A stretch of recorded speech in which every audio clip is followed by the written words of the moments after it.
बेटी एक परिवार की असली शक्ति होती है, लेकिन इस शक्ति को निखारने के लिए केवल उसे पढ़ाना या अच्छे संस्कार देना ही पर्याप्त नहीं है। आज के बदलते समय में माता पिता की भूमिका इससे कहीं अधिक हो गई है। जरूरी है कि वे अपनी बेटी के साथ ऐसे मुद्दों पर भी खुलकर संवाद करें जो उसके आत्मबल, सुरक्षा और आत्मनिर्भरता से जुड़े हों। जब माता पिता खुद पहल करके बात करते हैं, तो बेटियां न केवल बोलना सीखती हैं, बल्कि सोचने और निर्णय लेने में भी सक्षम बनती हैं। बेटी की परवरिश केवल उसे अच्छी शिक्षा दिलाने या अच्छे संस्कार सिखाने तक सीमित नहीं होनी चाहिए। आज के दौर में माता पिता की यह जिम्मेदारी भी बनती है कि वे अपनी बेटी से उन विषयों पर भी खुलकर संवाद करें जो उसके आत्मबल, सुरक्षा और आत्मनिर्भरता के लिए बेहद अहम है। अक्सर देखा गया है कि बेटियां सामाजिक डर या संकोच की वजह से अपने मन की बात कहने में हिचकिचाती हैं। लेकिन यदि आप समय रहते उनके साथ महत्वपूर्ण मुद्दों पर ईमानदारी से चर्चा करें, तो वे आत्मनिर्भर, निडर और आत्मविश्वासी बन सकती हैं।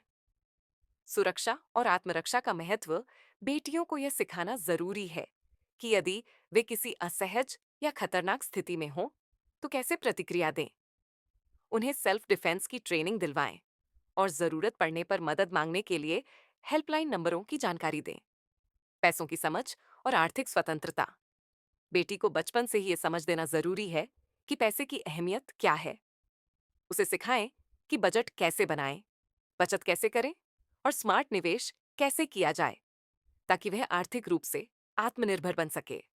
शारीरिक बदलाव और मासिक धर्म को लेकर जागरूकता माता पिता को चाहिए कि वे मासिक धर्म और शरीर में होने वाले प्राकृतिक परिवर्तनों को लेकर खुलकर बात करें। इससे न केवल शर्म और झिझक दूर होगी, बल्कि बेटी खुद की देखभाल करना भी बेहतर तरीके से सीख पाएगी।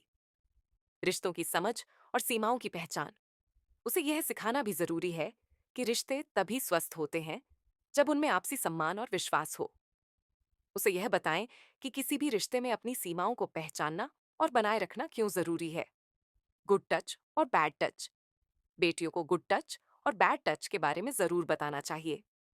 उन्हें बताएं कि गुड टच केयर की तरह महसूस होता है, जैसे कि कोई उनके सिर या पीठ पर हाथ फेरे, तो इस तरह का स्पर्श कहलाता। वहीं अगर कोई शरीर प्राइवेट हिस्सों छूने की कोशिश करता है या फिर उनके हाथ को सहलाता है, तो इसे बैड टच कहा जाता है। आज की बेटी कल की सशक्त स्त्री है। यदि हम चाहते हैं कि हमारी बेटियां जीवन की हर चुनौती का डटकर सामना करें, तो हमें उन्हें सिर्फ प्यार ही नहीं, सही मार्गदर्शन और आत्मविश्वास भी देना होगा। खुलकर संवाद करें, भरोसे का रिश्ता बनाएं और हर उस विषय पर बात करें जिस पर अब तक चुप्पी साधी जाती रही है। यही आपकी सबसे बड़ी परवरिश होगी, एक निडर, जागरूक और आत्मनिर्भर बेटी की।